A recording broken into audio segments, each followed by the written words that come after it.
Guys, tingnan niyo 'to. Ito yung old natin na landing page or waitlist page para sa startup idea ko na Ridey. Ito yun 'no. Pero binago ko siya kasi masyadong magulo tingnan.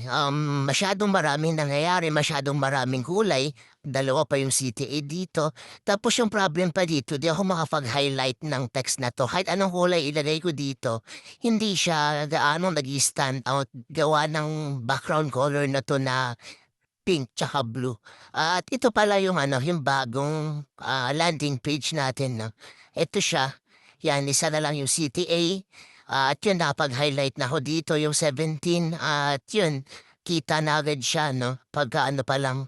At yung isa kong pang binago guys is yung itong text na 'to 'no. Dito kasi masyadong ano, parang hindi clear yung ginagawa ng startup idea ko. Pero dito clear na, parang yung sinasabi dito, makakatipid ka sa taxi. ₱17 lang babayaran mo instead of 100 'no. At ayan siya, 'yan at yung position na din binago ko. At 'yan, talaga na ako ng mga reviews dito from friends at ayan siya. So, ayun lang. Sa tingin niyo ba, ano para sa inyo, ano yung mas maganda? Ito bang pangalawang version or itong unang version na ginawa ko?